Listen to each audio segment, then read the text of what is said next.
Welcome to CP Sharma classes. आज new chapter start कर रहे हैं, केमिकल बॉन्डिंग। देखो, अच्छा और कॉन्सेप्चुअल चैप्टर है। इस कॉन्सेप्चुअल चैप्टर को सारे कॉन्सेप्ट आपको समझने हैं भाई, बार बार रिवाइज करोगे तभी इनऑर्गेनिक केमिस्ट्री आपकी अच्छी हो पाएगी। ठीक है, यहाँ पे जो कॉन्सेप्ट समझाऊंगा ना, बहुत जगह काम आएंगे पूरी इनऑर्गेनिक केमिस्ट्री में। ठीक है, अगर आपने केमिकल बॉन्डिंग अच्छे से नहीं किया ना, तो ऑर्गेनिक केमिस्ट्री में भी आपको थोड़ी सी प्रॉब्लम आ सकती है। हाइब्रिडाइजेशन वगैरह इन चीजों में बहुत सी चीजें होती है, स्ट्रक्चर वगैरह इनमें, है ना। तो आपको केमिकल बॉन्डिंग अच्छे से समझना है। केमिकल बॉन्डिंग में अपन देखो, पहले तो क्या था, मैं लास्ट ईयर तो मैंने एनसीईआरटी का सीक्वेंस फॉलो नहीं किया, अलग तरीके से पढ़ाया था खुद के अपने सीक्वेंस में। अब क्या करते हैं कि एनसीईआरटी को साथ साथ भी कर रहे हैं अपन, और जेई मेंस और नीट के पीवाईक्यू कर रहे हैं, तो एनसीईआरटी का ही सीक्वेंस अपन ले लेते हैं। पहले मैंने लास्ट ईयर आयनिक बॉन्ड पहले पढ़ाया था।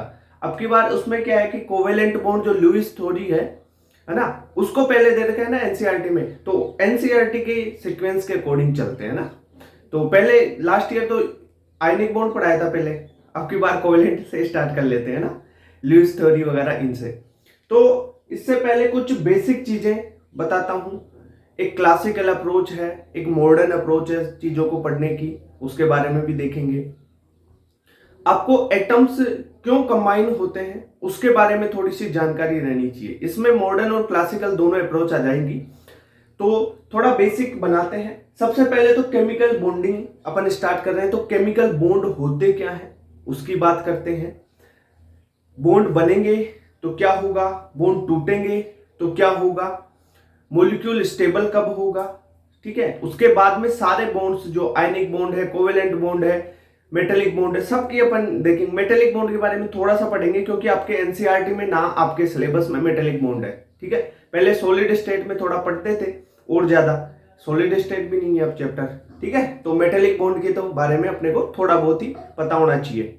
ठीक है, ओके। तो सबसे पहले टॉपिक डालो आप, केमिकल बॉन्ड। केमिकल बॉन्ड क्या है?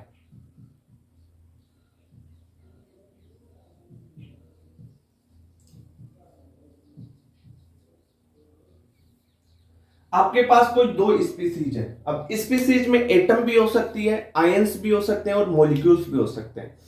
दो स्पीसीज है, एटम हो सकता है, आयन हो सकता है, मॉलिक्यूल हो सकता है। इन दोनों के बीच में कुछ ऐसी चीज है कि इन दोनों का आपस में फोर्स ऑफ अट्रैक्शन लग रहा है। फोर्स ऑफ अट्रैक्शन, एक दूसरे को, दोनों एटम्स को, मॉलिक्यूल्स को आपस में पास लाने का एक अट्रैक्शन लग रहा है, फोर्स ऑफ अट्रैक्शन लग रहा है। और ये फोर्स ऑफ अट्रैक्शन ही आपका बॉन्ड फॉर्मेशन होगा, इससे ही बॉन्ड बनेगा। तो यही है आपका केमिकल बॉन्ड। अब एक प्रॉपर लैंग्वेज में इसको देखो, फोर्स ऑफ अट्रैक्शन क्या होता है? Chemical bond, force of attraction, force of attraction present between chemical species. अब केमिकल स्पीसीज में क्या हो सकता है भाई? एटम भी हो सकता है, आयन भी हो सकता है, मॉलिक्यूल भी हो सकता है। मॉलिक्यूल्स, ये तो रही एक सिंपल सी परिभाषा कि इन दोनों के बीच, देखो, दो एटम, दो मॉलिक्यूल, दो आयन, कुछ भी हो सकते हैं, दो स्पीसीज है, इनके बीच में फोर्स ऑफ अट्रैक्शन लग रहा है तो बॉन्ड, वही आपका बॉन्ड कहलाएगा। ठीक है, केमिकल बॉन्ड की बात करें। अब एनसीईआरटी की लैंग्वेज भी आपको आनी चाहिए, इसकी डेफिनेशन एनसीईआरटी में भी दे रखी है, तो उसकी लैंग्वेज भी आपको पता होनी चाहिए। उसने भी यही बोला है। चीज ये क्या है कि सिंपल तरीके से लैंग्वेज मैंने दे दी। अब अगर स्टेटमेंट टाइप आएगी तो एनसीईआरटी की लैंग्वेज आएगी। ठीक है, तो एनसीईआरटी की लैंग्वेज भी अपन यहां पे लिख लेते हैं, उसको थोड़ा सा पॉइंट टू पॉइंट लिखेंगे। तो अट्रैक्शन ऑफ फोर्स, या अपन क्या बोल सकते हैं, अट्रैक्शन या फोर्स ऑफ अट्रैक्शन, वही बात है, अट्रैक्शन ऑफ फोर्स या अट्रैक्शन फोर्स लिख लो रे, वही बात है, attraction of force of attraction या attraction force. Attraction force which holds the constituents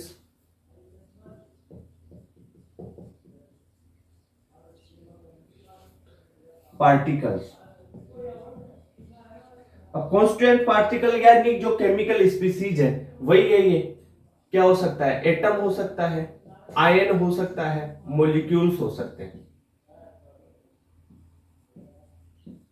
ठीक है, इनको जैसे Na+ और Cl- है, इन दोनों को होल्ड करके रखने की जो अट्रैक्शन फोर्स है वही केमिकल बॉन्ड है। एनसीईआरटी में इस तरीके से बोला हुआ। अपन ने भी तो यही सीखा है, force of attraction between chemical species. दो केमिकल स्पीसीज के बीच में फोर्स ऑफ अट्रैक्शन लगेगा तभी तो वो होल्ड कर पाएंगे। भाई इसमें एक होल्ड वाला वर्ड और जोड़ा है एनसीईआरटी ने। ठीक है, तो वही बात है। तो आपको ये चीज समझ में आई क्या कि केमिकल बॉन्ड किसे कहेंगे? एक चीज ये समझ में आई। अब देखो, कोई बॉन्ड बन रहा है, कोई बॉन्ड टूट रहा है, तो एनर्जी का क्या रिलेशन होता है? आप बॉन्ड फॉर्मेशन करते हो, बॉन्ड बनाते हो, तब एनर्जी लगेगी या एनर्जी रिलीज होगी? ये चीज बताओ आप। या बॉन्ड को तोड़ रहे हो तब एनर्जी लगेगी उसमें या रिलीज होगी? ये चीज आपको बतानी है। ठीक है, तो आप लिखो बॉन्ड फॉर्मेशन करते हैं अपन। बॉन्ड फॉर्मेशन, बॉन्ड फॉर्मेशन आपको देखो, बॉन्ड को फॉर्म कर रहे हैं, बॉन्ड बना रहे हैं, तो क्या होगा? वो एक्सोथर्मिक होगा। क्या होगा? एक्सोथर्मिक।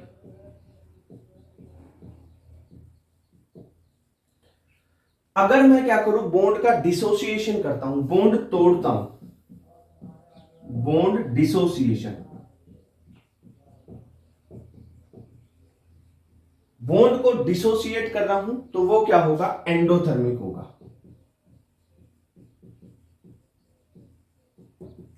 अरे भाई, बॉन्ड को बना रहे हैं तो एनर्जी रिलीज होगी। एक्सोथर्मिक का मतलब फिजिकल पूरी पढ़ ली, थर्मोकेमिस्ट्री पढ़ ली, थर्मोडायनेमिक्स पढ़ लिया। ठीक है, एक्सो का मतलब तो पता होना चाहिए, और पीरियोडिक टेबल में भी बताई हुई ये चीजें। एक्सो का मतलब एनर्जी रिलीज हो रही है। एक्सोथर्मिक का मतलब क्या है? डेल्टा एच, जो एंथैल्पी में चेंज है, वो क्या होगा? आपका पॉजिटिव होगा, तो एनर्जी क्या होगी? रिलीज। ये बात हो गई। एंडोथर्मिक का मतलब जो एंथैल्पी में चेंज है वो क्या है? नेगेटिव, तो एनर्जी क्या होगी? यहां पे एब्जॉर्ब होगी, एब्जॉर्ब। तो ये चीज समझ में आया। बॉन्ड को तोड़ोगे तो एनर्जी निकलेगी, अगर बॉन्ड बनाओगे तो एनर्जी देनी पड़ेगी। समझ रहे हो? बॉन्ड को तोड़ दिया तो एनर्जी रिलीज होगी, और नया बॉन्ड आप बना रहे हो तो भाई उसमें एनर्जी चाहिए, उसके लिए तो एनर्जी एब्जॉर्ब होगी उसमें। ठीक है, तो ये चीज आपको पता होनी चाहिए। अब देखो, कोई भी एटम है जिसकी एनर्जी ज्यादा है, जिसकी एनर्जी ज्यादा है वो अनस्टेबल होगा, और जिसकी एनर्जी कम हो गई वो शांत हो जाएगा, स्टेबल हो जाएगा। आपको पीरियोडिक टेबल में भी ये चीज बताई कि कोई भी स्पीसीज हो, कोई भी केमिकल स्पीसीज हो, जिसकी एनर्जी ज्यादा जा रही है, जिसकी एनर्जी ज्यादा है, वो भाई साहब अनस्टेबिलिटी की तरफ होता है, वो अनस्टेबल होगा। और जिसकी एनर्जी कम हो रही है, एनर्जी कम हो रही है, तो वो स्टेबल हो जाएगा। ठीक है, ये चीज थोड़ी सी आपको पता होनी चाहिए। अब देखो, मैं आपको एक चीज समझाता हूं, इस बॉन्ड फॉर्मेशन से ही रिलेटेड चीज है। जो एटम्स है ना, वो कंबाइन कर रहे हैं आपके। तो यहां पे देखो, कॉन्सेप्ट है, मान लो एक एटम ये है, यहां पे इसका न्यूक्लियस पॉजिटिव चार्ज, ये इसका इलेक्ट्रॉन है। ठीक है, एक और लेता हूं, ये पॉजिटिव चार्ज, और यहां पे इसका इलेक्ट्रॉन है, इलेक्ट्रॉन है इसके। क्या होगा? एक चीज बताओ आप मेरे को, इन दोनों एटम्स को पास पास लाता हूं थोड़ा, या मान लो ये यहीं रखे हुए कुछ डिस्टेंस पे, एक सिग्निफिकेंट डिस्टेंस पे रखे हुए हैं। ठीक है, एक सर्टेन डिस्टेंस पे रखे हुए हैं। तो क्या होगा, ये पॉजिटिव चार्ज इस पॉजिटिव चार्ज को क्या करेगा, रिपेल करेगा। तो इस पॉजिटिव चार्ज और इस पॉजिटिव चार्ज में तो क्या लगेगा, आर, रिपल्सन। ठीक है सर। इस इलेक्ट्रॉन और इस इलेक्ट्रॉन में क्या लगेगा, रिपल्सन। आर का मतलब क्या है, रिपल्सन। अब दूसरी चीज देखो, तो दूसरी चीज मैं ये बात करता हूं कि ये इलेक्ट्रॉन और ये प्लस चार्ज आपस में, इलेक्ट्रॉन और प्लस चार्ज क्या करेंगे, नेगेटिव और पॉजिटिव क्या करेंगे, आपस में अट्रैक्ट करेंगे। ठीक है सर। तो ये नेगेटिव चार्ज है, ये पॉजिटिव चार्ज, तो ये negative and this positive are attract each other. तो अट्रैक्ट है तो अट्रैक्शन लगेगा यहां पे। अगर मैं इस इलेक्ट्रॉन और इस पॉजिटिव चार्ज की बात करूं, ठीक है, तो ये भी क्या करेगा, आपस में अट्रैक्शन लगाएगा। ठीक है। अब ये कंबाइन कब हो पाएगा, ये दोनों एटम्स कंबाइन कब हो पाएंगे, जब ये अट्रैक्शन है ना इस रिपल्सन से ज्यादा हो। यही बात है। तो ये अट्रैक्शन ज्यादा होता है, इसलिए तो कंबाइन होते हैं एटम्स। ये अट्रैक्शन ज्यादा होगा, ये रिपल्सन कम होगा। यहां पे एक चीज और बताऊं तुम्हारे को, देखो ये है तुम्हारा, ये एक एटम है ना, इसके अंदर भी तो इलेक्ट्रॉन्स होंगे। तो ये इलेक्ट्रॉन इलेक्ट्रॉन का रिपल्सन यहां पे भी लग रहा है, और ये प्लस चार्ज और इस इलेक्ट्रॉन का क्या लग रहा है, यहां पे अट्रैक्शन भी लग रहा है। पर ये एक एटम में हो रहा है, इसकी बात नहीं कर रहे अभी अपन। ठीक है, लगता तो है, ये भी लगेगा ना, रिपल्सन अट्रैक्शन है, पर अपन एक एटम इसकी और दूसरे एटम की बात कर रहे हैं। ठीक है, एटम वन एटम सेकेंड। ठीक है, क्लियर बात इतनी। तो यहां पे इस तरीके से आप इसको बोल सकते हो कि जो नया अट्रैक्शन लगा है इन दोनों में, ये पुराना अट्रैक्शन बोल दो, या A1 बोल दो, A2 बोल दो, इस तरीके से आप बोल सकते हो ना। मैं बात करूंगा इन चीजों की, दोनों एटम्स में। ठीक है, एक एटम के अंदर की बात नहीं कर रहा मैं। अब देखो यहां पे जो एटम है वो कंबाइन होगा तो क्या हो रहा है,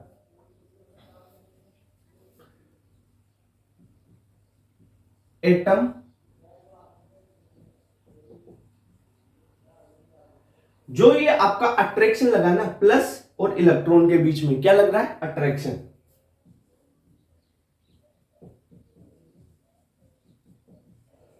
अट्रैक्शन ज्यादा होगा किससे, रिपल्सन से।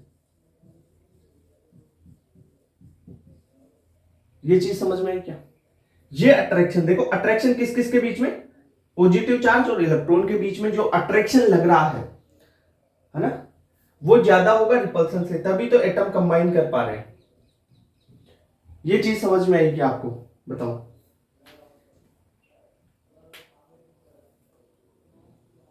ठीक है, अब देखो, अब ये एटम कंबाइन हो रहा है, इसकी एक क्लासिकल अप्रोच है, मैंने अभी आपको, और एक मॉडर्न अप्रोच भी है। मैंने अभी आपको एक चीज बताई कि जिसकी एनर्जी ज्यादा वो उसकी स्टेबिलिटी कम, और जिसकी एनर्जी कम हो रही है वो ज्यादा स्टेबल हो रहा है।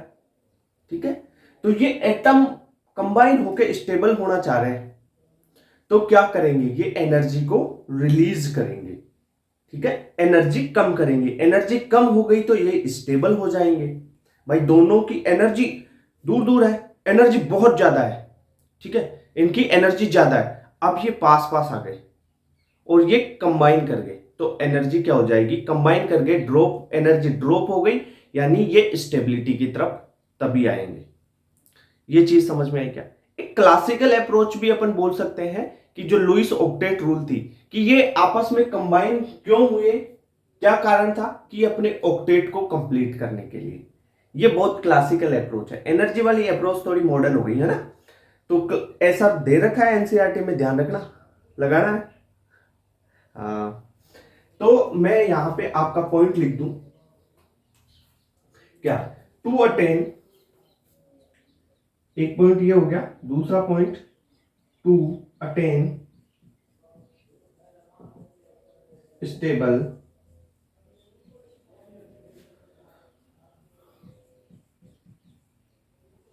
आउटर, जो वैलेंस इलेक्ट्रॉन है ना, आउटर वैलेंस सेल है ना, उसमें ऑक्टेट कंप्लीट करने के लिए, to attain stable outer octet.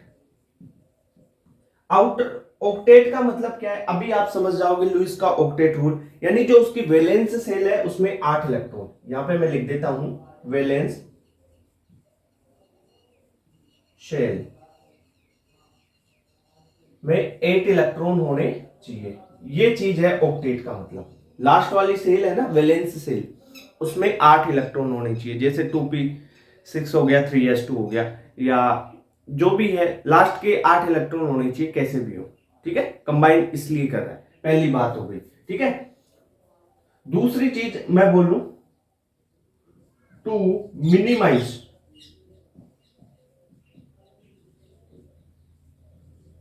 Potential energy. अब ये एनर्जी को मिनिमाइज कर रहा है, कब होगी एनर्जी, एनर्जी रिलीज होगी तो ही होगा।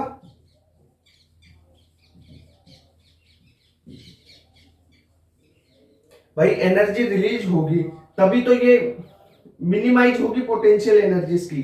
ठीक है, तो एनर्जी रिलीज होगी तो मैक्सिमम क्या हो जाएगी इसकी स्टेबिलिटी।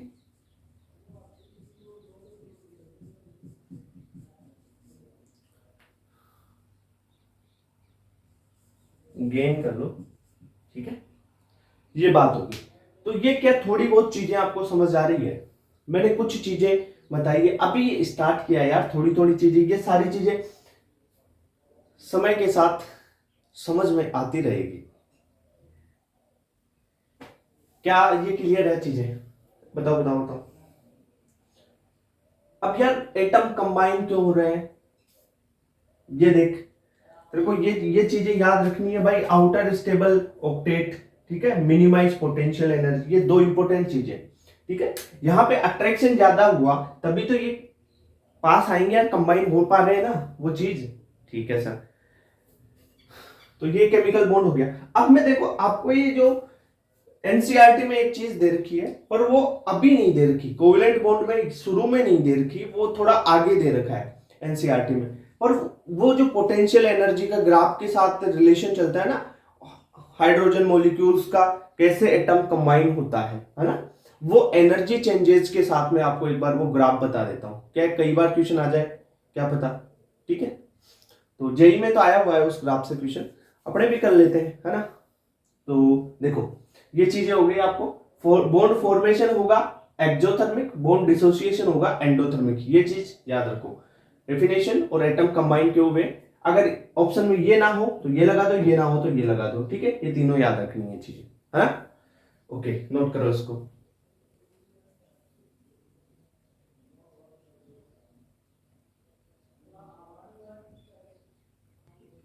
हो गया क्या है, मिटा दो इसको, है ना।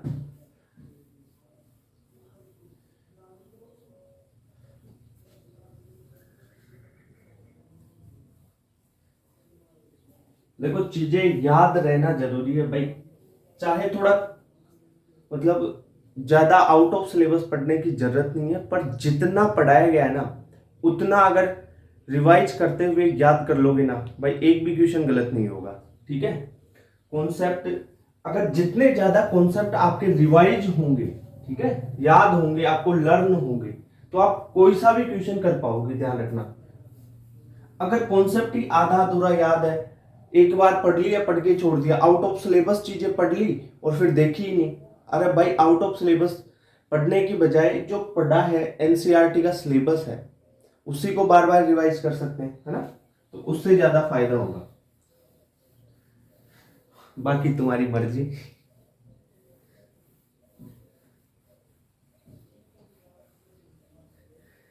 अब देखो ग्राफ समझा देता हूं वो, देखो वैसे आयनिक बॉन्ड में और आगे समझाया जाता है वो ग्राफ, पर एक बार आपको थोड़ा अभी क्या है कि एटम का कंबाइन क्यों होते हैं वो सारी चीजें पढ़ा चुका, पोटेंशियल एनर्जी ऑक्टेट का थोड़ा चीज, है ना, तो उसी से मॉलिक्यूल एटम्स कंबाइन क्यों हो रहे हैं उसी के साथ में ये थोड़ा समझ में आ जाएगा। ठीक है, तो अब देखो मैं ग्राफ ड्रॉ करता हूं किस किस के बीच में, पोटेंशियल एनर्जी और इंटरन्यूक्लियर डिस्टेंस के बीच में। ये वाई एक्सिस है, इस पे होगी आपकी potential energy, potential energy kilojoule पर मोल में मैं बात करूं, ये यूनिट लिख लिया है मैंने। ठीक है, ये तुम्हारा एक्स एक्सिस, यहां पे ये एक्स एक्सिस है। अब ग्राफ स्टार्ट करते हैं। देखो एक्स एक्सिस पे क्या है, ये इंटरन्यूक्लियर डिस्टेंस है तुम्हारी, ठीक है। इधर क्या है, यहां पे लिख दूं क्या, इधर लिखू रहता है, इधर लिख देता हूं इंटरन्यूक्लियर डिस्टेंस। देखो इंटरन्यूक्लियर डिस्टेंस इनफाइनाइट होगी ना, तब पोटेंशियल एनर्जी जीरो होगी। इसका मतलब कि जो ग्राफ है वो भाई साहब इस लाइन से टच होके नहीं स्टार्ट होगा, ये जीरो है। ये चीज अब यहां पे ऊपर तो पॉजिटिव है, नीचे है नेगेटिव, नेगेटिव में ग्राफ अपन ड्रॉ कर रहे हैं। ये देखो जीरो कब होगी, जब आर इनफाइनाइट होगा, आर का मतलब इंटरन्यूक्लियर डिस्टेंस इनफाइनाइट होगी, तब पोटेंशियल एनर्जी जीरो होगी। ये चीज देखो, मतलब ये ग्राफ इसके टच नहीं होगा, जीरो से स्टार्ट नहीं होगा, ठीक है। अब देखो यहां पे जब उनमें इंटरन्यूक्लियर डिस्टेंस बहुत ज्यादा है, H2 मॉलिक्यूल्स के फॉर्मेशन की बात करते हैं, तो हाइड्रोजन का एक मॉलिक्यूल यहां पे, हाइड्रोजन का एक मॉलिक्यूल यहां पे, दोनों के बीच में इंटरन्यूक्लियर डिस्टेंस है, ठीक है। जैसे जैसे मैं क्या करता हूं, इंटरन्यूक्लियर डिस्टेंस कम करता हूं, तो पोटेंशियल एनर्जी ड्रॉप होती जाएगी, ठीक है। तो जैसे जैसे मैंने इंटरन्यूक्लियर डिस्टेंस कम की, देखो अब थोड़ा पास पास आ गए ये, ठीक है, पहले दूर दूर थे, अब और पास पास आ गए, थोड़ा और कम करता हूं तो एक ऐसी कंडीशन आ जाती है, ये कंडीशन देखो यहां पे क्या होगा, यहां पे देखो इंटरन्यूक्लियर डिस्टेंस बहुत ज्यादा है। अब धीरे धीरे अपन जैसे जैसे एनर्जी कम करते जाते हैं, इंटरन्यूक्लियर डिस्टेंस जैसे जैसे कम करेंगे एनर्जी ड्रॉप हो रही है, और यहां पे क्या होता है, अट्रैक्शन लगेगा, तो अट्रैक्शन ज्यादा होगा किससे, रिपल्सन से। रिपल्सन है दूर दूर, अट्रैक्शन लगा थोड़ा पास आया, इंटरन्यूक्लियर डिस्टेंस कम हुई, एनर्जी ड्रॉप होती जाएगी, है ना। एक ऐसी कंडीशन आएगी जहां पर अट्रैक्शन बराबर रिपल्शन हो जाएगा। अब इस कंडीशन पे क्या होगा, अट्रैक्शन बराबर रिपल्सन, तो अब इस कंडीशन पे जो है आपका एटम या मॉलिक्यूल है, एटम है, अपन ने एटम लिया है, वो क्या हो जाएगा, कंबाइन हो जाएगा। दोनों हाइड्रोजन के जो एटम्स हैं वो क्या हो गए, कंबाइन हो गए, यानी attraction is equal to repulsion हो गया। यानी यहां पे इस कंडीशन पे, इस एनर्जी पे क्या हो गया, आपका बॉन्ड फॉर्मेशन हो गया, बॉन्ड फॉर्मेशन। यहां पे क्या हुआ, बॉन्ड फॉर्मेशन हुआ, तो ये जो एनर्जी है मिनिमम आ गई ना यहां पे, तो मैं बोल सकता हूं कि यहां पे जो पोटेंशियल एनर्जी है वो क्या हो गई, मिनिमम, ठीक है। पोटेंशियल एनर्जी मिनिमम हो गई तो स्टेबिलिटी क्या हो गई, मैक्सिमम,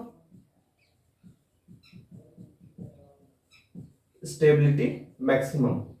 अब क्या होगा, ये दोनों मॉलिक्यूल्स इस जगह पे आ गए, मान लो यहां पे आ गए, अब मैं इनको और पास लाऊं, यानी इंटरन्यूक्लियर डिस्टेंस और कम कर रहा हूं।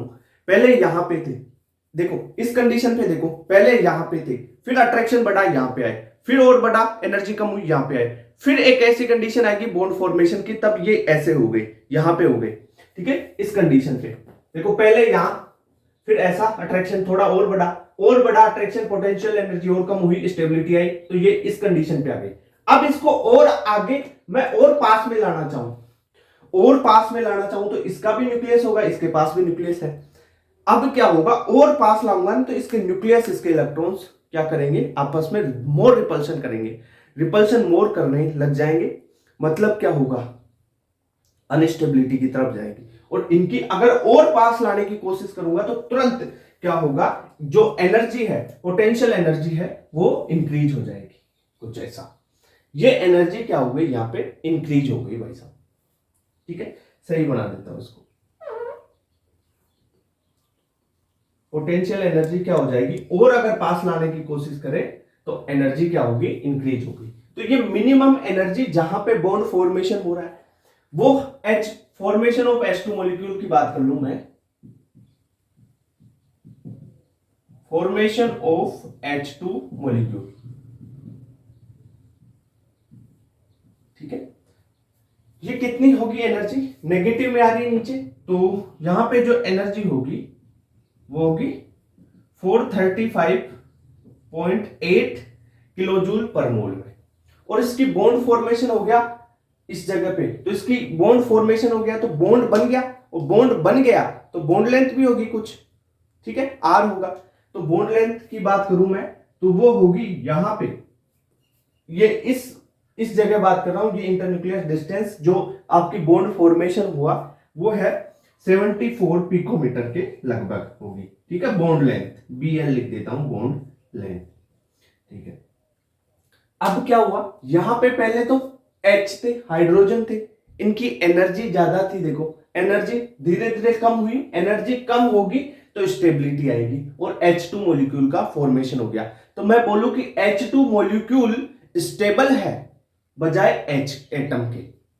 समझ में एक बात, क्यों स्टेबल हो गया ये H2 मॉलिक्यूल, क्योंकि इसकी एनर्जी डिक्रीज हो गई, एनर्जी कम हो गई। और मैंने सबसे पहले ही आपको एक बात बताई है, जिसकी एनर्जी कम उसकी स्टेबिलिटी ज्यादा।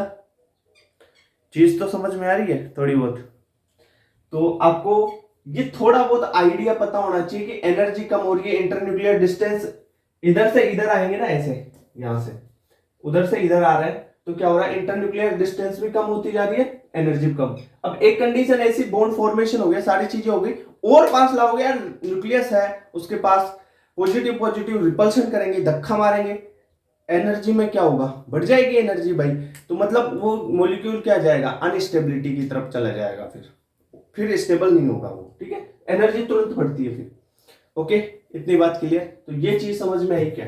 अब देखो, जो आपके बॉन्ड है वो पढ़ने वाले हैं, बॉन्ड के कितने टाइप हैं वो देखेंगे, ठीक है।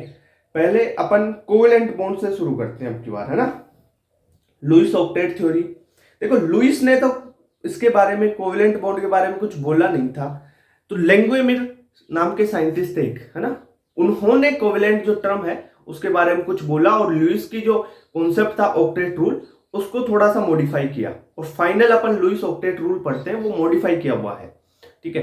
पर आपको ये चीजें याद नहीं रखनी। लैंगमुइर का नाम दे रखा है एनसीईआरटी में वैसे, ठीक है, लैंगमुइर का, तो पर पढ़ना नहीं है, क्योंकि लुईस ऑक्टेट की, लुईस की अलग पढ़ोगे तुम, फिर लैंगमुइर की थ्योरी अलग पढ़ोगे, ठीक है, कोसेल की अलग पढ़ोगे, तो फिर तो हो गया काम, सब कुछ अलग अलग अलग अलग है।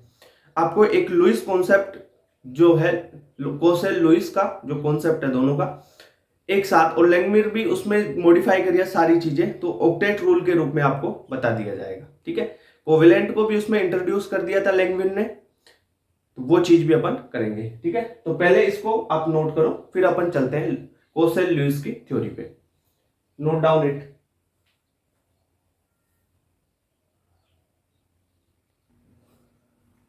चलो ठीक है, अब मैं आपको जो है बॉन्ड के टाइप बता के फिर अपन लुईस कॉन्सेप्ट शुरू करते हैं। लुईस ऑक्टेट रूल, पहले बॉन्ड कितने टाइप के होते हैं ये देख लो, थोड़ा सा बेसिक आइडिया, है ना। हर बॉन्ड के बारे में अलग से डिटेल से अपन पढ़ेंगे, ठीक है।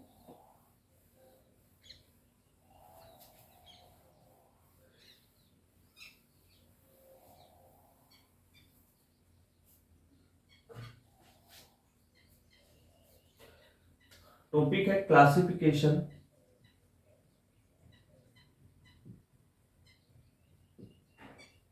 Of bonds.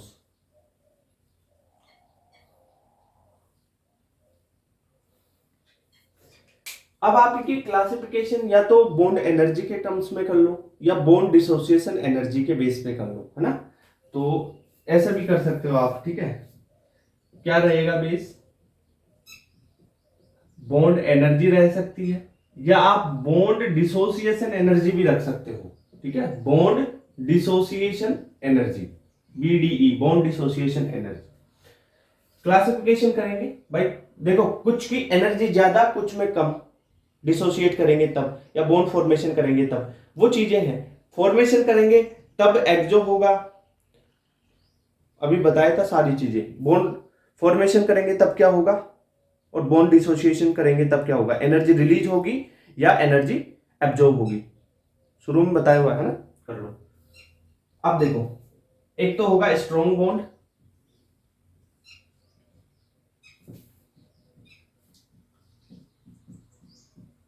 Strong bond.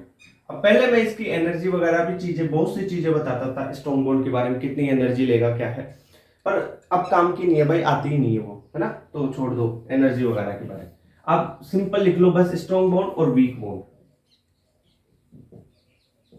पहले इसकी एनर्जी वगैरह उसकी डिस्कशन करता था। अब स्ट्रॉन्ग बॉन्ड के टाइप क्या होंगे उनके बारे में ही तो पढ़ेंगे अपन। स्ट्रॉन्ग बॉन्ड के 4 टाइप पढ़ेंगे। एक तो होगा कोवेलेंट, कोवेलेंट बॉन्ड, एक होगा आपका आयनिक बॉन्ड, एक होगा कोऑर्डिनेट बॉन्ड,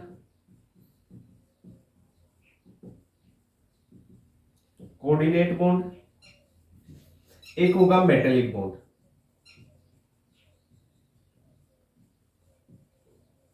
ओके, अब जो आपके वीक बॉन्ड है ना उसमें हाइड्रोजन बॉन्ड आ जाएगा और वंडरवाल बॉन्ड आ जाएगा।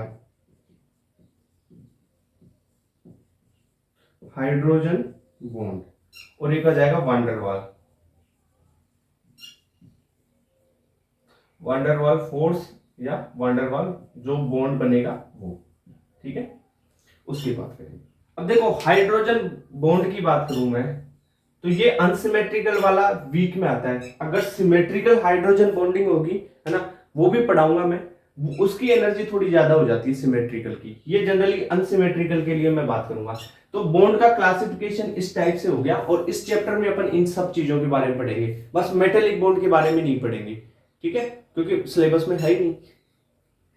तो सबसे पहले कोवेलेंट बॉन्ड, फिर आयनिक, फिर जो भी है ऑर्डर अपना चलता रहेगा, ठीक है।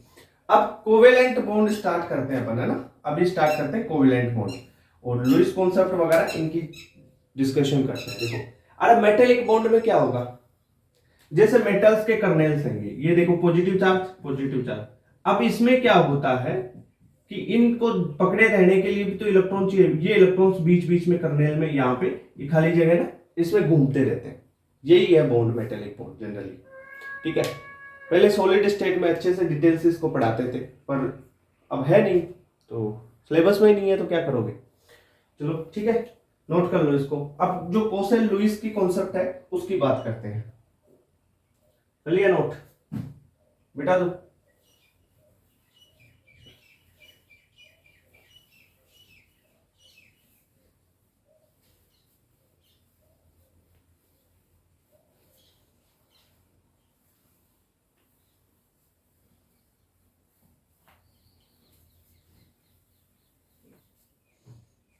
देखो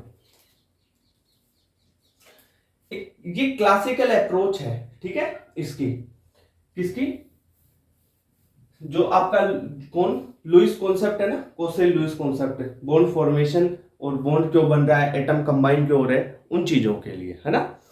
जो मॉडर्न अप्रोच है वो भी पढ़ेंगे, मॉडर्न सारी थ्योरीज अपन पढ़ेंगे भाई, एमओटी भी पढ़ेंगे, वैलेंस बॉन्ड थ्योरी भी पढ़ेंगे, सब चीजें पढ़ेंगे, ठीक है। ओके, तो कोसेल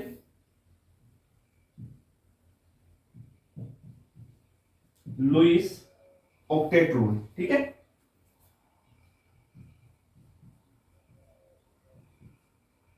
कोसेल लुईस अप्रोच जो है ऑक्टेट रूल। देखो लुईस ने बात की थोड़ी बहुत, ऑक्टेट के बारे में बोला, फिर क्यूबिकल फेस वगैरह उनमें चीजें चली। फिर लेंगुइमर नाम के साइंटिस्ट आए 1911 के लगभग, ठीक है, 1911 के लगभग, है ना। हाँ, तो उस समय उसने भी कुछ कोवेलेंट टर्म दी, तो फिर कंबाइन होके एक थ्योरी बनी, ठीक है।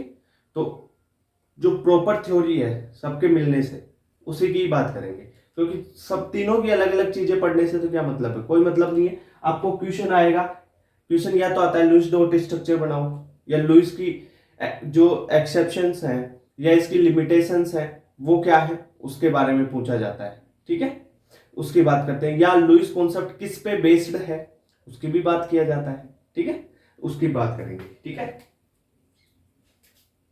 तो पहले तो इसकी किस पे बेस्ड है वो चीज बता देता हूं। बेस्ड ऑन अब देखो ऑक्टेट में यानी उसके जो वैलेंस सेल है उसमें 8 इलेक्ट्रॉन कंप्लीट हो जाने चाहिए, वो बात करता है ये। टोटल 8 इलेक्ट्रॉन, ऑक्टेट 8, समझ में आ रहा है? थोड़ा नाम से भी समझ लिया करो।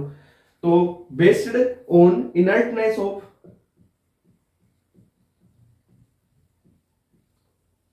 Noble gases. नोबल गैसेस की इनर्टनेस कैसे? नोबल गैसेस का जो वैलेंस शेल होता है ना वो क्या होगा, जैसे NH2 और NP6 लास्ट में, यही होता है इसका configuration, general configuration noble gases का। आप चलाते जाओ ऐसे ही 1 2 3 रखते। अब देखो इसमें क्या है, जो आपके देखो S में 2 इलेक्ट्रॉन, P में 6 इलेक्ट्रॉन, टोटल कितने हो गए भाई साहब? 8 इलेक्ट्रॉन हो गए। ठीक है, ये चीज समझ में आई क्या? हो गया क्या? नहीं हुआ? अरे देखो ऑक्टेट रूल का मतलब क्या है, 8 इलेक्ट्रॉन होने चाहिए किसमें? वैलेंस शेल में। अब इनकी नोबल गैसेस है भाई, इनर्ट है ना, क्यों इनर्ट है? एनर्जी कम हो गई, क्यों हो रही है? ये इस अप्रोच से समझाता है कि इसके जो वैलेंस शेल है NH2 NP6 में 8 इलेक्ट्रॉन है, कैसे 2 यहां पे और 6 यहां पे, तो इसकी जो वैलेंस शेल है, वैलेंस शेल में 8 इलेक्ट्रॉन प्रेजेंट है। ये इस तरीके से इसको समझाया कि ये इस वजह से इनर्ट है, इस वजह से स्टेबल है, ये चीज है। पर ऐसा थोड़े है भाई, जो लोअर इनर्ट गैसेज है, ठीक है, कुछ इनर्ट गैसेज जैसे जिनोन वगैरह है, उनके तो कंपाउंड भी पाए जा रहे हैं, वो तो रिएक्शन भी कर रही है, तो वो चीजें फिर इसके जो लिमिटेशंस है उनमें आ जाएगी। पर ये बेस्ड किस पे है? जो नोबल गैसेज या इनर्ट गैसेज की इनर्टनेस है उस पे बेस्ड है। अब ये रूल क्या बोलता है उसकी बात करते हैं। ये ऐसे बोलेगा, बस कुछ नहीं बोलेगा, ये एक बात बोलेगा कि वैलेंस शेल में 8 इलेक्ट्रॉन कर दो हमारे, तो एक एटम है, दूसरा एटम है, तेरे पास 9 है, तेरे पास 7 है, दोनों आपस में मिलके 8 8 कर लो, बस स्टेबल, और आपस में जुड़ जाओ, ये बात बोलेगा। एक के पास मान लो 9 9 बोल दिया मैंने, एक के पास मान लो 9 नहीं है रे, 9 नहीं है, ठीक है, अब समझ गए होंगे तुम। देख, एक के पास मान ले 2 है, दूसरे के पास मान ले हैं 6, तो क्या बोलेगा? ये 2 वाला क्या बोलेगा? भाई मेरे पास 2 एक्स्ट्रा हैं जिनको 6 वालों को दे दूंगा, तो इसके भी 8 हो गए, और इसके लास्ट में बचे हुए होंगे, फुल भरे हुए तो होंगे, तो वो भी वैलेंस सेल के 8 रह जाएंगे। नहीं अभी समझाऊंगा, कुछ हो ऐसे नहीं समझोगे तुम। देखो पहले तो कॉन्सेप्ट लिखो, इसका क्या है? एटम्स, यहां पे लिख देता हूं ना,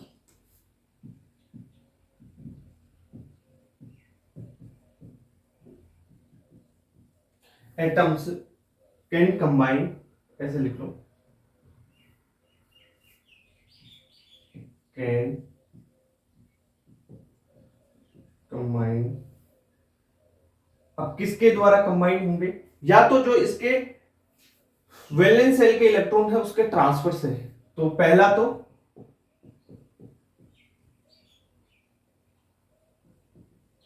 transfer of valence shell electron, ठीक है, एंड सेकेंड क्या होगा? शेयरिंग कर ले, sharing of valence shell electron. अब ट्रांसफर होगा, ट्रांसफर में या तो दे सकता है या ले सकता है, यही चीज होगा, गेन ऑफ इलेक्ट्रॉन या लॉस ऑफ इलेक्ट्रॉन। ट्रांसफर में आप लिख लो यहां पे gain of electron, gain of electron या लॉस ऑफ इलेक्ट्रॉन, ये चीज समझ में आई? किस लिए atoms can combine? By transfer of valence shell electron and sharing of valence shell electron to या फॉर्म, टू फॉर्म कंप्लीट या टू कंप्लीट इट्स ऑक्टेट। अब ऑक्टेट कंप्लीट करना है, पर सर हाइड्रोजन क्या करें? हाइड्रोजन में 2 इलेक्ट्रॉन होंगे, तो वो डुप्लेट कंप्लीट करेगा। और हाइड्रोजन के अलावा यहां पे लिख लो एक्सेप्ट हाइड्रोजन, बस ओनली हाइड्रोजन को छोड़ के ऐसे बोल दिया ये चीज। पर सर अब देखो समझाऊंगा, अभी ट्रांसफर ऑफ इलेक्ट्रॉन समझाऊंगा, शेयरिंग ऑफ इलेक्ट्रॉन भी समझाऊंगा। मान ले एक के पास है जैसे 2 6 2 ऐसे इलेक्ट्रॉन है, इसके पास ये वैलेंस शेल के 2 इलेक्ट्रॉन है, दूसरे के पास मान लो वैलेंस शेल में 6 इलेक्ट्रॉन है, तो ये 2 इलेक्ट्रॉन इसको दे देगा, तो इसके पास बचे क्या, पहले 8 बच गए, ये तो ये 2 इसको दे देगा तो इसके पास भी 8 8 हो गए। तो ऐसे शेयरिंग होती है, ठीक है। ये तो पुरानी सेल में पढ़े हुए होंगे n-1 सेल में, ठीक है। अरे अभी समझाओगे, ये चीज समझ जाओगे, अभी एग्जांपल से समझाऊंगा, पहले थ्योरी लिख लो थोड़ी सी, है ना। अगर हाइड्रोजन आए, in case hydrogen and helium, ठीक है, हीलियम भी लिख लो, हीलियम में भी 2 इलेक्ट्रॉन रहेंगे,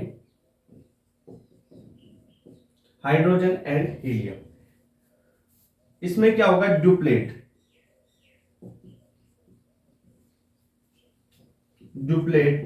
will be completed। ड्यूप्लेट का मतलब क्या होगा, वैलेंस शेल में 2 इलेक्ट्रॉन। अरे भाई 1s2 है, 1s1 है, क्या हो सकता है 1s1 या 1s2, या तो 1 इलेक्ट्रॉन या 2 इलेक्ट्रॉन। तो आप 2 इलेक्ट्रॉन कंप्लीट करके ये क्या हो जाएगा, अपना ड्यूप्लेट कंप्लीट कर लेगा, कौन, हाइड्रोजन और हीलियम। बाकी के वैलेंस शेल में 8 इलेक्ट्रॉन होने चाहिए, ये ऑक्टेट है। अब देखो कैसे क्या हुआ, वो सारी चीजें समझेंगे। पहले आपको ये वैलेंस शेल के इलेक्ट्रॉन का पता है क्या, लिथियम बेरिलियम बोरोन कार्बन इनमें कितना है, फिर क्या है, शेयरिंग कैसे होती है, और ये जो ट्रांसफर कैसे होता है इलेक्ट्रॉन का, वो समझाऊंगा मैं। तो उसमें वैलेंस शेल के इलेक्ट्रॉन तो पता होने चाहिए। किसी ग्रुप में देखो, ऊपर वाले किसी एक ग्रुप की लिख लो, एक ग्रुप में जैसे कार्बन के ग्रुप में, कार्बन के वैलेंस शेल में जितने इलेक्ट्रॉन होंगे ना, उसके ग्रुप में जितने नीचे एलिमेंट है ना, सबके उतने ही होंगे, ठीक है, जनरली। तो देखो एक बार वो बता देता हूं मैं, इसको नोट कर लो, है ना। वैलेंस शेल इलेक्ट्रॉन की बात कर लेता हूं।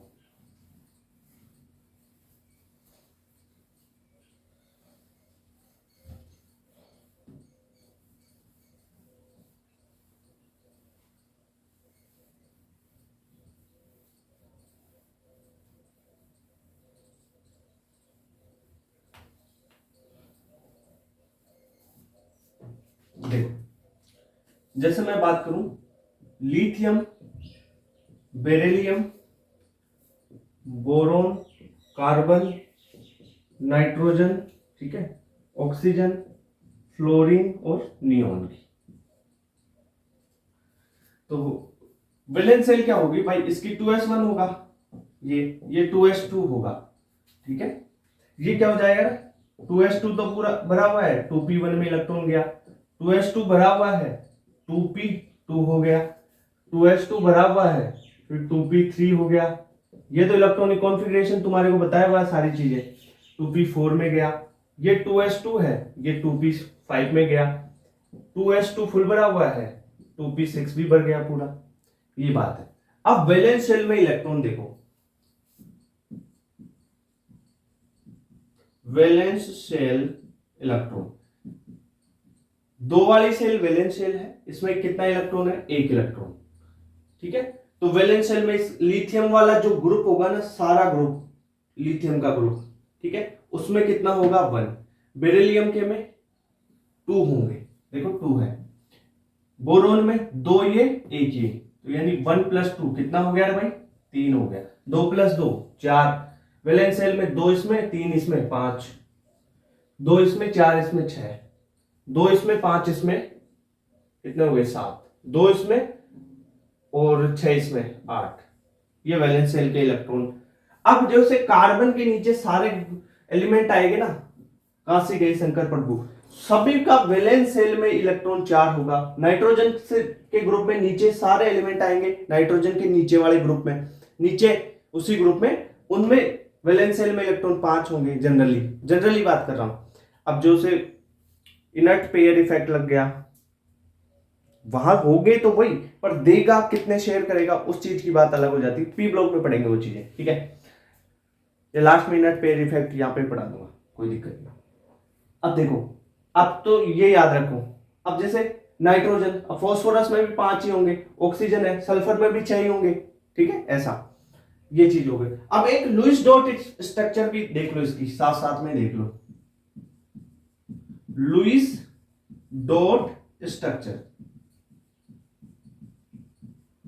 लुईस ने क्या बोला, जो इलेक्ट्रॉन्स है ना उसको डॉट के रूप में कर दो, वैलेंस इलेक्ट्रॉन्स को। जैसे लिथियम है, ये है आपका लिथियम।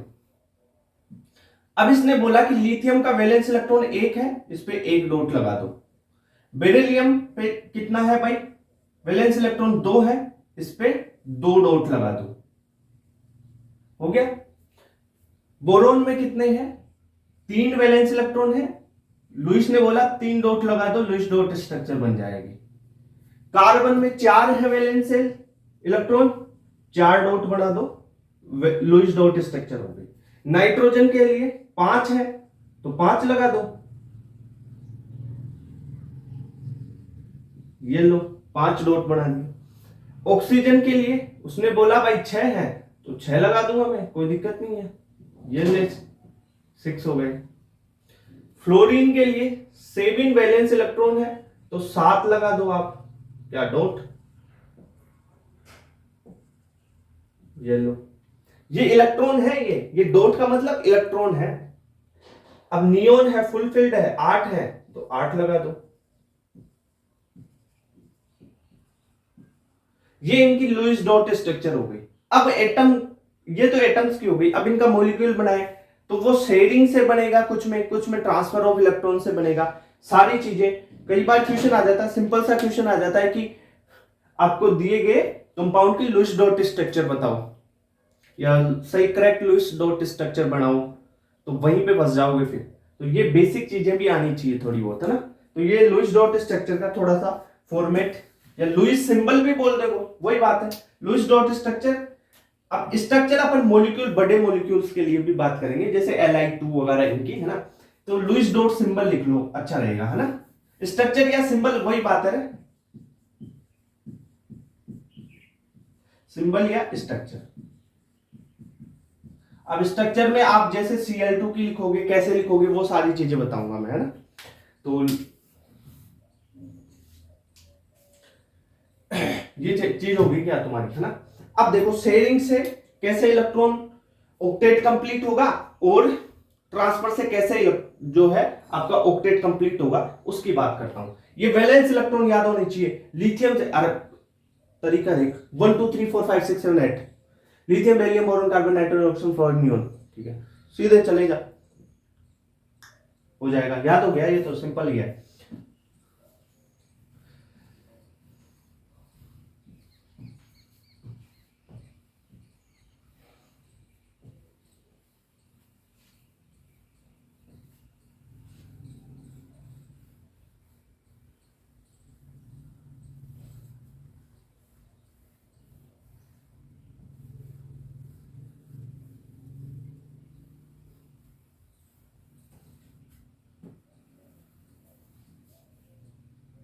अब डालो टॉपिक डालो, जैसे मैंने अभी बताया तुम्हारे को कि ऑक्टेट कैसे कंप्लीट होगा, या तो ट्रांसफर ऑफ इलेक्ट्रॉन से या शेयरिंग ऑफ इलेक्ट्रॉन से, ठीक है। ऑक्टेट यानी वैलेंस शेल में 8 इलेक्ट्रॉन करने हैं।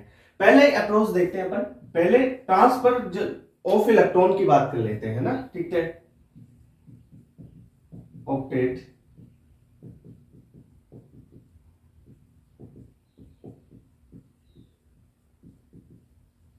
ट्रांसफर ऑफ इलेक्ट्रॉन, एनसीईआरटी में एग्जांपल दे रखा है NaCl का, उसी से समझा देता हूं, किसी से भी समझ सकते हो, CF2 से भी समझ सकते हो, एनसीईआरटी में दे रखा है, या और बहुत से एग्जांपल ले सकते हो, बना सकते हो, है ना। तो जैसे देखो, मैं सोडियम की बात करूं और क्लोरीन की बात करूं, जनरली इसका electronic configuration लिखाओ, 1s2 2s2 2p6, और अब क्या आ जाएगा 3s1 और 3p, तो इसमें 0 है, कोई दिक्कत ही नहीं है, तो छोड़ दो इसको, तो है ना। वैलेंस शेल में इलेक्ट्रॉन कितने हैं भाई, ये है इसकी valence shell, outermost shell 1 electron है। क्लोरीन की वैलेंस शेल बनाऊं तो 3s2 3p5 होगा, इसके वैलेंस शेल में कितने इलेक्ट्रॉन है? 7 है। इसके में 1 है। अब क्या हो सकता है, इनको करने हैं 8 वैलेंस शेल में। अगर ये 1 इलेक्ट्रॉन इसको दे देगा तो क्या होगा, ये 1 इलेक्ट्रॉन इसको देगा तो ये फिर फाइनल इसके बाद वाली सेल इसकी वैलेंस सेल हो जाएगी, क्योंकि ये तो खाली हो जाएगी। फिर 2p के इलेक्ट्रॉन जोड़ेंगे और इसमें 2s और 2p में कितने 8 इलेक्ट्रॉन हो जाएंगे। और यहां पे 1 इलेक्ट्रॉन इसको दे दिया क्लोरीन को, तो क्या हो जाएगा, p6 हो जाएगा। तो ये इसमें भी 8 इलेक्ट्रॉन हो गए। यानी ये ऐसे होगा, अगर ये 1 इलेक्ट्रॉन यहां पे दे देता है तो क्या बन जाएगा, ये Na+ बन जाएगा। और Na+ का क्या हो जाएगा, देखो 1s2 2s2 और 2p6 हो जाएगा। ये 1 इलेक्ट्रॉन लेगा तो Cl 1 इलेक्ट्रॉन लेगा तो Cl- हो गया, ये Cl- हो गया। तो इसका इलेक्ट्रॉनिक कॉन्फ़िगरेशन 3s2 3p5 की जगह 6, 5 के साथ में एक और जोड़ दिया, ये इलेक्ट्रॉन ये ले रहा है जो, ठीक है। ओके सर, तो अब इनके वैलेंस शेल में इलेक्ट्रॉन देखो, ये है इसकी वैलेंस शेल, इसमें कितने हैं 8 इलेक्ट्रॉन, इसमें कितने हैं 8 इलेक्ट्रॉन।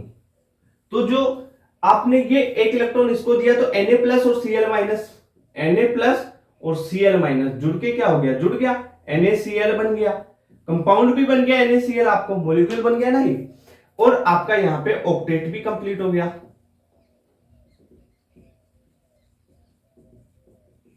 ऑक्टेट भी कंप्लीट हो गया।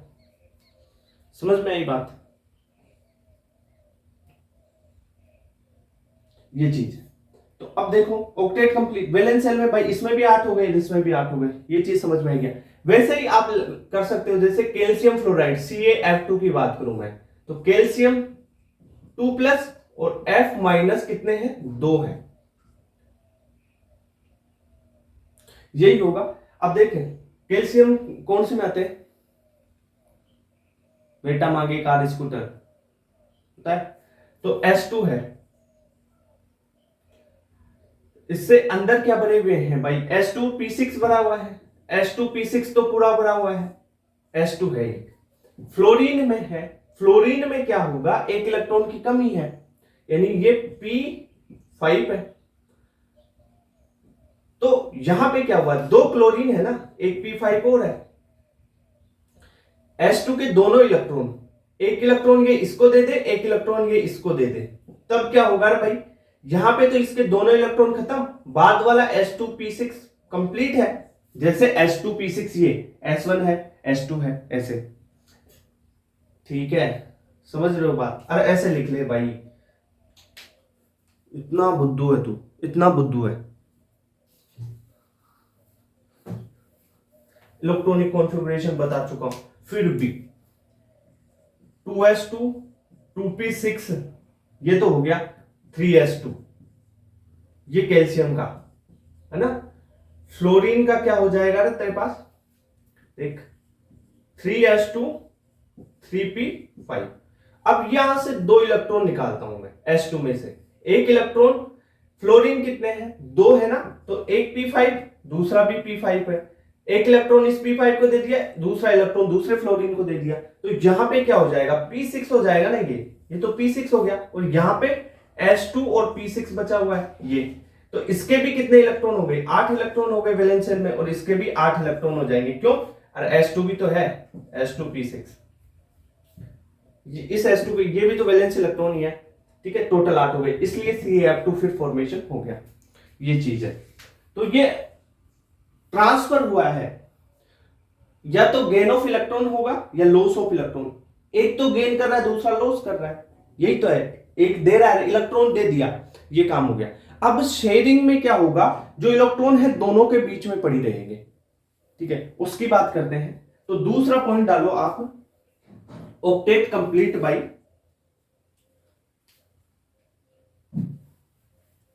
Sharing of electron.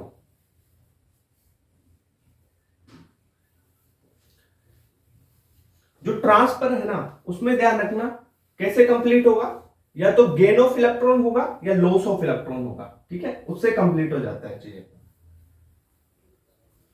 क्या कंप्लीट होगा, ऑक्टेट कंप्लीट होगा, और क्या होगा,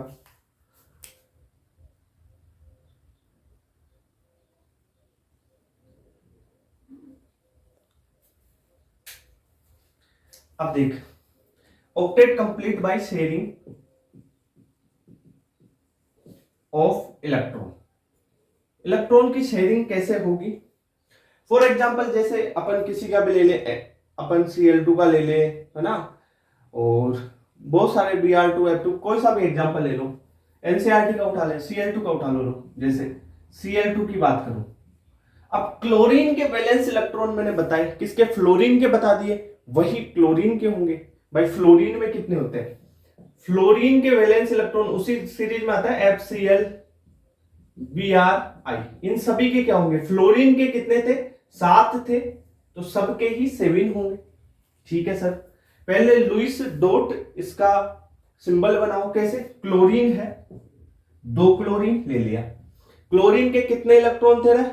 7 वैलेंस इलेक्ट्रॉन थे, 1 2 3 4 5 6 7, दिख रहा है? ये 7 इलेक्ट्रॉन बना दिए मैंने वैलेंस इलेक्ट्रॉन। दूसरे क्लोरीन के भी 7 वैलेंस इलेक्ट्रॉन बना दूं मैं,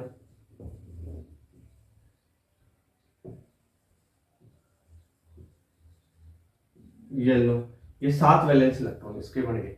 अब क्या करना है मेरे को? शेयरिंग करनी है और ऑक्टेट कंप्लीट करना है। तो ऑक्टेट कंप्लीट मतलब मेरे को 8 बनाने हैं, टोटल 8 लेने हैं। तो इस क्लोरीन के भी 8 करने हैं, इस क्लोरीन के भी 8 करने हैं। तो मैं क्या करूं? इनके बीच में ये जो बॉन्ड बनेगा कोवेलेंट, है ना, इसमें से क्या करूं मैं?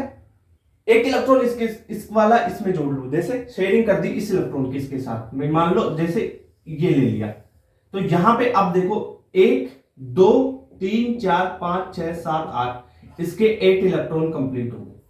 अब इस क्लोरीन के लिए क्या करूं? ये जो इसका इलेक्ट्रॉन है इसको भी इसके साथ में ले लूं, मैं ऐसे ले लूं, यानी ये दोनों इलेक्ट्रॉन क्या होंगे? शेयरिंग में हो गए, आपस में शेयरिंग में आ गए ना इसके साथ में। अब इसमें देखो 1 2 3 4 5 6 7 8, इसके भी 8 इलेक्ट्रॉन हो गए। येलो भाई, ये हो गया आपका क्लोरीन का फॉर्मेशन। अब देखो कुछ चीजें बता दूं, यहां पे बॉन्डिंग इलेक्ट्रॉन कितने हैं जो शेयरिंग में है? 1 और 2, 2 इलेक्ट्रॉन बॉन्डिंग है। तो यहां पे लिख लो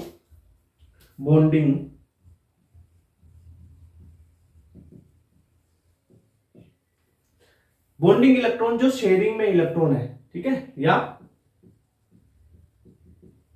शेयरिंग में इलेक्ट्रॉन कितने हैं? 2 हैं, देखो 1 और 2 गिन लो, 2 ही है।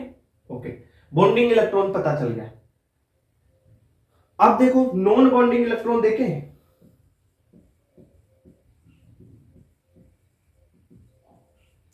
नॉन बॉन्डिंग इलेक्ट्रॉन या आप जो टोटल है उसकी बात कर लेते हैं पहले, है ना। टोटल कितने हो गए ये बताओ? देखो नॉन बॉन्डिंग जो बॉन्ड नहीं बनाएंगे, शेयरिंग में नहीं है, उनको छोड़ दो। कितने हैं? 1 2 3 4 5 6, 6 इसके पास है। 1 2 3 4 5 6, 6 इसके पास है, यानी 6 + 6 कितने हो गए? 12 हो गए। ओके सर, ये हुए नॉन बॉन्डिंग के, ये शेयरिंग वाले किसके हैं? बॉन्डिंग के इलेक्ट्रॉन्स हैं। अब देखो बॉन्ड पेयर की बात कर लूं मैं,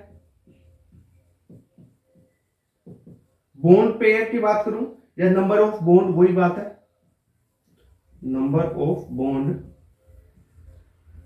या बॉन्ड ऑर्डर, BO से लिखते हैं। ये क्या होगा? बॉन्डिंग इलेक्ट्रॉन बटा 2, ठीक है। अरे सिंपल सी चीज है, एक इलेक्ट्रॉन इसका और एक इलेक्ट्रॉन इसका, तो एक ही बॉन्ड बनाएगा ना, ऐसे भी देख सकते हो। वे फॉर्मूले में चलने की जरूरत नहीं है, एक बॉन्ड एक इलेक्ट्रॉन ये, एक इलेक्ट्रॉन ये, एक बॉन्ड बनाएगा, ठीक है। या वैसे कर ले, फॉर्मूले से कर ले। बॉन्ड पेयर क्या होगा? बॉन्डिंग इलेक्ट्रॉन बटा 2। बॉन्डिंग इलेक्ट्रॉन कितने थे? 2 थे, तो 2/2, यानी कितना बॉन्ड आ गया? 1। बॉन्ड ऑर्डर कितना हो गया? 1, यानी एक बॉन्ड बनेगा दोनों के बीच में, ठीक है। इतनी बात क्लियर। और अभी देखो एक चीज और देख लो, नॉन बॉन्डिंग पेयर या लोन पेयर बोलते हैं इसको, लोन पेयर, या कुछ जगह नॉन बॉन्डिंग पेयर भी बोल देते हैं, नॉन बॉन्डिंग पेयर। ये क्या होगा? पेयर में है तो जो नॉन बॉन्डिंग इलेक्ट्रॉन है, नॉन बॉन्डिंग इलेक्ट्रॉन है बटा आपको 2 कर देना है। अगर मैं टोटल की बात कर रहा हूं, टोटल पे लिख लो, टोटल के नॉन बॉन्डिंग इलेक्ट्रॉन ले लो। अगर किसी इंडिविजुअल की बात कर रहा हूं तो उस इंडिविजुअल की बात कर लो, ठीक है। अगर यहां पे किसी एक Cl के लिए लिखे तो नॉन बॉन्डिंग इलेक्ट्रॉन एक Cl के लिखने। अगर टोटल की बात करें तो टोटल के करने। मैं यहां पे टोटल के लिख देता हूं। तो टोटल नॉन बॉन्डिंग इलेक्ट्रॉन कितने थे भाई? 6 इसके यानी 12 थे बटा 2, यानी 6 आपके पास लोन पेयर आ गए। अब 6 लोन पेयर का मतलब क्या है? देख, एक ये पेयर, एक ये पेयर, एक ये पेयर, एक ये, एक ये, एक ये, 6 ही तो हुए लोन पेयर। जो नॉन बॉन्डिंग इलेक्ट्रॉन है ना, इनको ही बोलते हैं लोन पेयर, ठीक है। तो 1 2 3 पेयर और 3 इसमें, पेयर का मतलब जोड़ा एक, ठीक है। तो ये क्लियर हो गई ये चीजें कुछ। अरे ये बिल्कुल सिंपल चीज है, ये 10वीं क्लास में बता दी जाती। देख रहा है,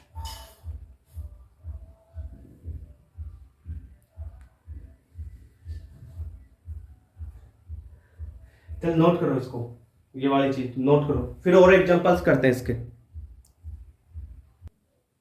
जैसे O2 और N2 की और लिख लो और एग्जांपल कर लो फटाफट।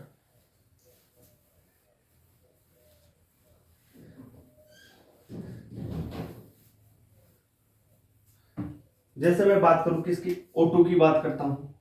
O2 की लुईस डॉट स्ट्रक्चर बनाओ तुरंत। देखो ऑक्सीजन के वैलेंस इलेक्ट्रॉन लिखो सबसे पहले। कितने थे ऑक्सीजन के? 6 थे। सर ये 6 बना दिए मैंने। दूसरा ऑक्सीजन लिया, उसके भी 6 बना दिए। अब शेयरिंग करवा दो। मेरे को टोटल एक के 8 करने हैं। एक के 8 करने कैसे करूंगा? 2 इसके ले लूं और इसको टोटल देखो, 6 तो इसके थे, 2 इसके और ले लिए, तो टोटल 8 इलेक्ट्रॉन इसके हो गए। अब 6 तो इसके पास है, ये 2 इसके और ले लूं मैं, ये लो 8 इलेक्ट्रॉन इसके हो गए, खत्म बात। जैसे N2 की बात करूं मैं, N2 में क्या होगा? N2 में एक नाइट्रोजन, दूसरा नाइट्रोजन। इस नाइट्रोजन के पास कितने वैलेंस इलेक्ट्रॉन होते हैं? नाइट्रोजन के पास होते हैं 5, ये ले 5 बना दिए मैंने, 3 और 2 5। इस नाइट्रोजन के पास भी 5 कर दिए। अब मेरे को टोटल एक नाइट्रोजन के 8 करने हैं, इसके 8 करने हैं। कैसे करूंगा? देखो 5 तो इसके पास है, 3 इसके और ले लूं तो शेयरिंग 3 की चल गई। ये देखो इस 3 की शेयरिंग। अब ये कितने हो गए? 8 इलेक्ट्रॉन हो गए इसके। अब इस नाइट्रोजन के देख, 3 इसके ले लूं, यानी शेयरिंग में टोटल 6 हो गई ना, 3 इसके 3 इसके, तो इसके भी 8 इलेक्ट्रॉन हो गए। तो ऐसे लुईस डॉट स्ट्रक्चर बनाते हैं।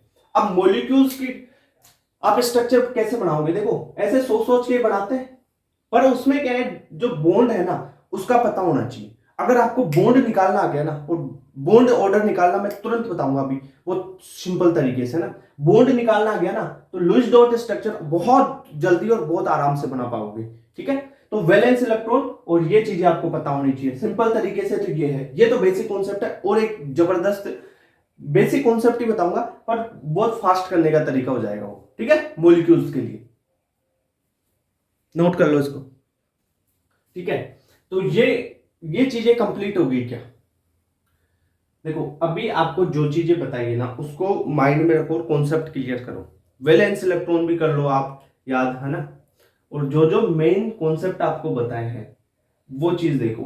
अब अपन थोड़ा एक्स्ट्रा करेंगे फिर, है ना, थोड़ा अब लेवल अप थोड़ा अप करेंगे। कैसे करेंगे? जैसे मैं बताऊं आपको, अब थोड़ा आगे क्या करने वाले हैं। देखो फॉर्मल चार्ज वगैरह इनकी कैलकुलेशन भी करेंगे अपन, है ना। तो आपको एक चीज बता देता हूं मैं अभी, है ना। देखो जैसे मैं लिखूं CO की लुईस डॉट स्ट्रक्चर बनाओ, कैसे बनाओगे, ठीक है। O3 की बनाओ, कैसे बनाओगे, ठीक है। CO2 की बनाओ, कैसे बनाओगे, इन चीजों के बारे में डिस्कस करूंगा।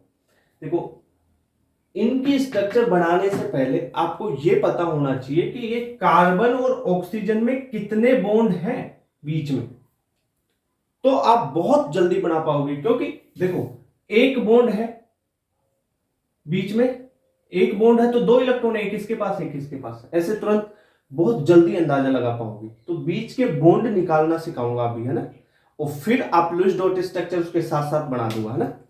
तो अभी तक तो यही रखते हैं ना, फिर वो चीजें थोड़ा ज्यादा हो जाएगी। तो जो चीज बताइए ना वो कंप्लीट करो पहले तो। ठीक है, फिर ये चीजें अपन अभी देखेंगे ना, ये चीजें CO, O3, CO2 इन सभी का कैसे बनाते हैं।